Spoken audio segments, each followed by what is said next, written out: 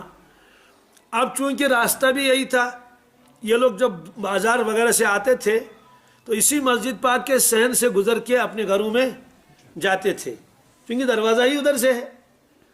تو یہ ابتدا میں تھا، دروازے ادھر سے تھے. اب بعض لوگ ادھر دوسرے طرف سے بھی جاتے تھے، اور کیا کیا کرتے تھے، تو عموماً جلدی میں تو آدمی تو گزر ہی جاتا تھا، اور کوئی باقاعدہ مسجد اس طرح بندی ہوئی نہیں تھی کہ قالین بچھے ہوئے ہوں. بالکل صحن تھا، لیکن وہ مسجد کے حدود کے اندر تھا. تو جب آپ نے دیکھا کہ ادھر سے تو راستہ بن رہا ہے، گویا کہ لوگ آ رہے ہیں، اپنے گھروں کو جا رہے ہیں، نماز کے لیے آئیں تو الگ مسئلہ ہے.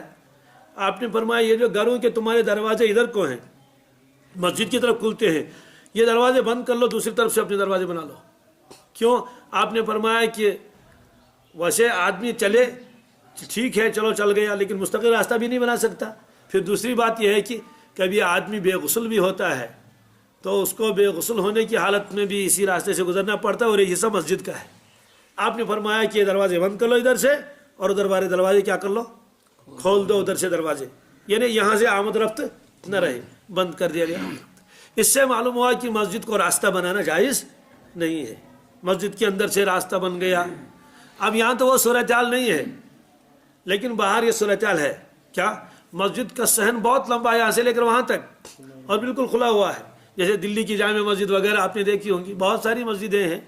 ہاں تو اس میں ایسا ہی ہے کہ لوگ اس کو ادھر رہتے ہیں تو بس مختصر شارٹ کٹ کرنے کے لیے وہ مسجد کے اس دروازے سے داخل ہو گئے، اور اس دروازے نکل گئے تو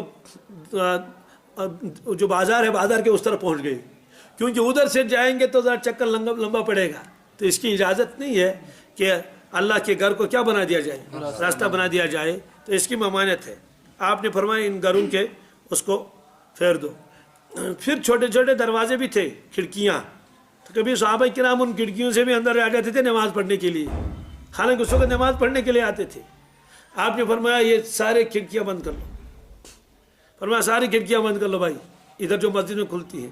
اللہ خوخت ابی بکر صدیق رضی اللہ تعالیٰ. البتہ ایک کھڑکی اجازت ہے کھلی رکھنے کی، اور کس کی؟ فرمایا حضرت ابو بکر صدیق کی کھڑکی رضی اللہ تعالیٰ، بس. اور کسی کی کھڑکی کھلی ہوئی نہیں ہونی چاہیے. اور وہ کھڑکی کہاں تھی؟ وہ جگہ آج بھی متعین ہے، انہیں موجود ہے وہ آج جگہ. کیسے؟ جب انشاءاللہ آپ سب حضرات اور ہم سب پہنچ جائیں گے مدینہ طیبہ، تو باب السلام سے داخل عموماً ہوتے ہیں لوگ سلام عرض کرنے کے لیے. تو باب السلام کے اوپر وہ ایک جو ہے وہ سبز مینارہ بنا ہوا ہے باب السلام کے اوپر. بس وہ مینارہ وہی ایک ہی ہے اس رنگ کا اور اس شیعت کا. اس سے داخل ہو جاتے ہیں تو باب السلام کے بغل میں بالکل اسی کے ساتھ ایک دروازہ اور ہے، اس کو باب الرحمہ کہتے ہیں. کیا؟ باب الرحمہ. تو باب الرحمہ کے ساتھ ہے باب ابو بکر صدیق، اس کے بالکل ساتھ میں. تو اس کو باب ابو بکر صدیق اس لیے کہتے ہیں کہ وہ مکان تھا حضرت ابو بکر صدیق کا. اب جب آپ اندر داخل ہو جائیں گے، اندر داخل ہو گئے دالان کے اندر، پھر اگر آپ واپس پیچھے کو مڑیں گے، ایسے جب مڑیں گے تو وہاں روغن سے لکھا ہوا ہے حاذی خوخت ابی بکر صدیق رضی اللہ تعالیٰ عنہ. گویا کہ یہ وہ جگہ ہے جہاں کھڑکی بنی ہوئی تھی حضرت ابو بکر صدیق کی. تو وہ آپ نے اجازت دے دی، باقی فن سب بند کر لو.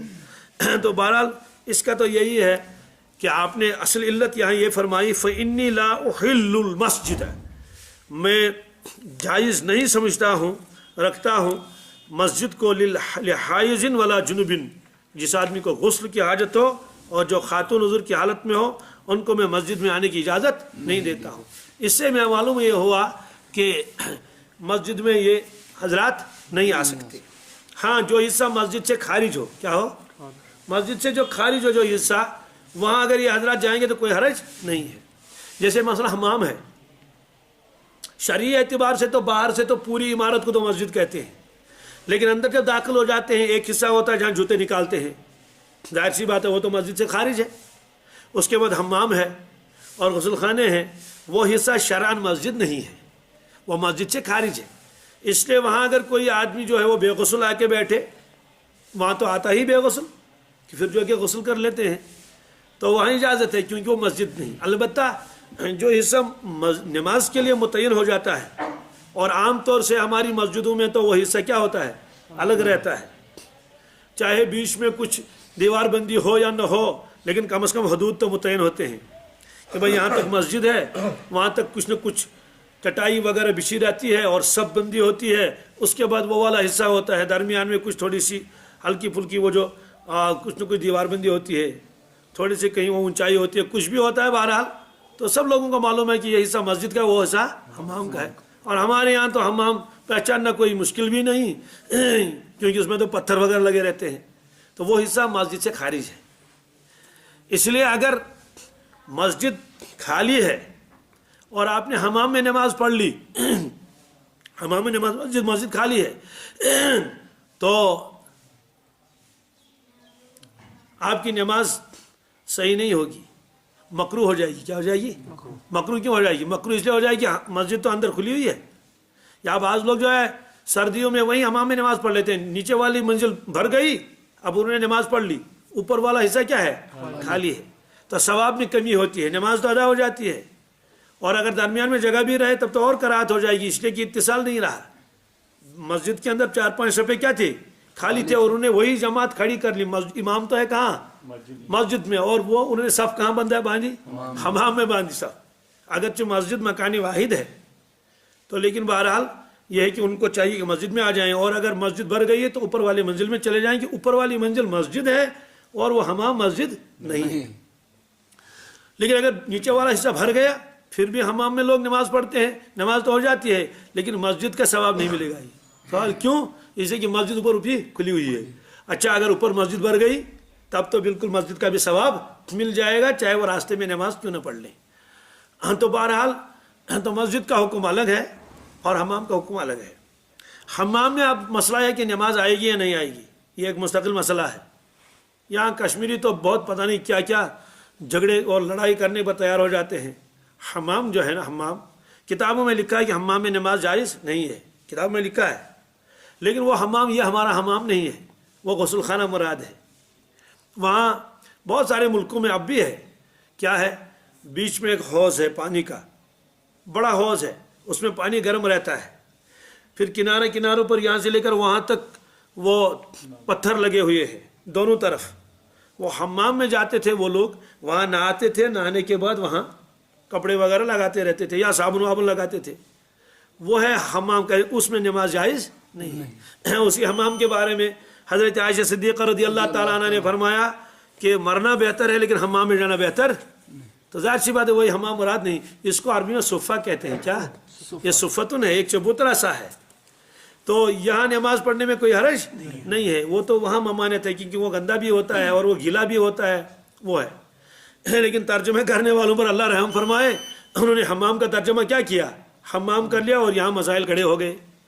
یہ جو یہ حمام ہے اس میں نماز بلا کراہت جائز ہے۔ مثلا ایک آدمی سنتیں وہاں پڑھنا چاہے سردی کی وجہ سے، اجازت ہے، اگرچہ مسجد میں پڑھنا افضل ہے لیکن وہاں بھی نماز پڑھ سکتا ہے۔ یا ایسے ہی مسجد میں جماعت ہو چکی ہے، 2-4 آدمی اور آ گئے، اب وہ دوسری جماعت پڑھنا چاہتے ہیں، تو جماعت ثانی مکروہ ہے۔ اس بستی کے جو رہنے والے ہیں وہ اسی مسجد میں دوسری جماعت قائم کریں، اس کی کراہت ہے، اجازت نہیں، اس لیے کہ وہ تو پھر تو پہلی والی جماعت کا تو گویا کہ وہ کوئی افادت ہی نہیں رہے گی۔ 1:30 بجے جماعت ہوئی تھی، کوئی 1:45 بجے آ گیا، کوئی 2 بجے آیا، کوئی 2:15 بجے آیا، کوئی 2:30 بجے آ گیا، مستقل 4-4 6-6 8-8 آدمی نے جماعتیں بنا لی، بس ٹولیاں بن گئی۔ وہ جو مسجد میں میقات الصلاۃ لگا ہوا ہے اور مسجد میں گھڑی لگی ہوئی ہے اور یہ ساری چیزیں تو بیکار ہو جائیں گی۔ تو اس طرح سے فرمایا کہ بھائی دوسری جماعت نہیں کر سکتے، تاکہ دوسرے دن یہ دنیا کے کام چھوڑے اور وقت پر آئے، کیا کرے، پہلے جماعت پڑھ لے۔ اس لیے کہ اذان تو اسی لیے ہوتی ہے نا، اذان جو ہوتی ہے وہ پہلی والی جماعت کے لیے ہوتی ہے، دوسری والی جماعت کے لیے نہیں۔ ہاں کوئی مسافر ہے، اس بستی کا رہنے والا نہیں ہے، اچانک پہنچ گیا اور مسجد سے علاوہ کوئی جگہ بھی نہیں ہے، صحن نہیں ہے اور کوئی چیز نہیں ہے، خارج مسجد کوئی صاف جگہ نہیں ہے، تو وہ اگر مسجد میں جماعت کرنی چاہیں دوسری جماعت، چونکہ مسافر ہیں، اس گاؤں کے رہنے والے نہیں ہیں، جماعت والے دیر سے پہنچ گئے تبلیغ والے، تو ان کی اجازت ہے کہ ایک کونے میں، کس کیا، ایک کونے میں اپنی جماعت وہاں کر لیں۔ اور اس میں یہ بھی لکھا ہے تکبیر نہ پڑھیں، کیا جی، یہ لکھا ہے فقہاء کرام نے۔ کیوں؟ اس لیے کہ ایک تکبیر